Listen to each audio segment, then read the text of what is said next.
નમસ્કાર દર્શક મિત્રો, આપ જોઈ રહ્યા છો ગુજરાત 20 ન્યૂઝ। હવે જોઈએ અગત્યના સમાચાર।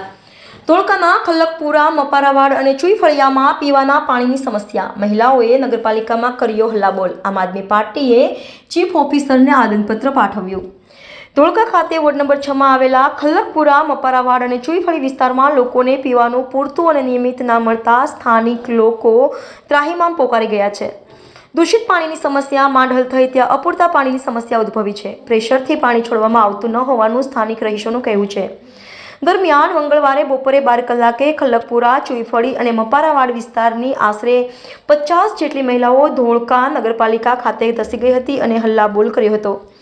તેમને પીવાનું પૂરતું અને સમયસર પાણીનું વિતરણ કરવામાં આવતું ન હોવાની તેમણે ધોળકા નગરપાલિકાના ચીફ ઓફિસર જતીનભાઈ મહેતા સમક્ષ ઉગ્ર રજૂઆત કરી હતી। આ મહિલાઓની સમસ્યા દૂર કરવાની માંગણી સાથે આમ આદમી પાર્ટીના આગેવાનોએ પણ મહિલાઓની સાથે રહીને ચીફ ઓફિસરને આવેદનપત્ર પાઠવ્યું હતું। આ આવેદનપત્રમાં ખલકપુરા, મપારાવાડ અને ચુઈફળી વિસ્તારમાં પીવાના પાણીની વિકટ સમસ્યા હોવાથી લોકોને હાલાકી પડતી હોવાની રજૂઆત કરી હતી।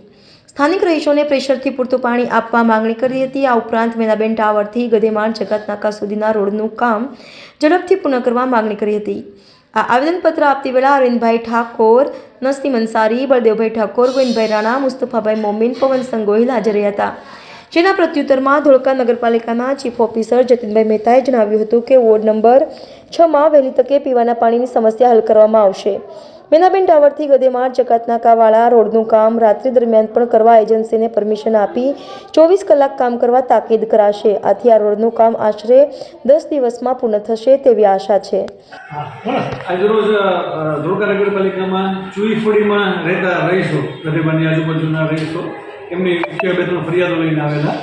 એમની મુખ્ય ફરિયાદોમાં તો એક ભૂતકાળમાં ટૂંકા ભૂતકાળમાં એક પ્રોબ્લેમ થયેલો, ગટરની લાઇનમાં પાણી મિક્સ થઈ ગયેલું અને લીકેજીસ હતા, એ તો ક્લિયર કરેલા છે। આ ઉપરાંત એમના પ્રશ્નો ત્યાં નવી લાઈન નાખેલી છે, મેઇન લાઇનમાંથી એ લોકોને કનેક્શન થાય કટ કરી અને બીજી સબ લાઇન પણ નાખેલી છે, એમાં એ લોકોને પૂરતા પ્રેશરથી પાણી નથી આપતું। એ પણ અમારો સ્ટાફ જોઈએ અને આજે ચેક કરી અને એ લોકોને પૂરતા પ્રેશરથી પાણી મળે એવું કરીએ છીએ।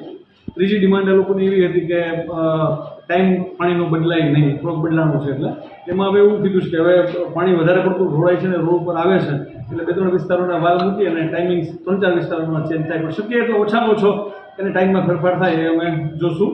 આ ઉપરાંત જે રસ્તાનું કામ ચાલે છે થોડુંક ધીમી ગતિએ ચાલે છે, એના માટે અમે એજન્સીને પણ બોલાવી અને કદાચ હવે રાત્રિના પણ અમે એમને પરમિશન આપીએ છીએ કામ કરવાની, એટલે 3-4 દિવસ એમને ભરાઈમાં થશે સીસી કરતાં, અને ત્યાર પછી અમે મિનિમમ 7-1 દિવસનો ક્યોરિંગ પીરિયડ લેશું, એટલે કદાચ 10-12 દિવસની અંદર રોડ ફરી પાછો અમે ખુલ્લો મૂકી શકીએ એવી આશા વ્યક્ત કરીએ છીએ। તમામ લોકોના પ્રશ્નો હતા અમે સાંભળ્યા છે અને સાચી રજૂઆતો હતી। નગરપાલિકા ત્વરાએ આ પ્રશ્નો સોલ્વ કરવાનો પ્રયત્ન કરશે।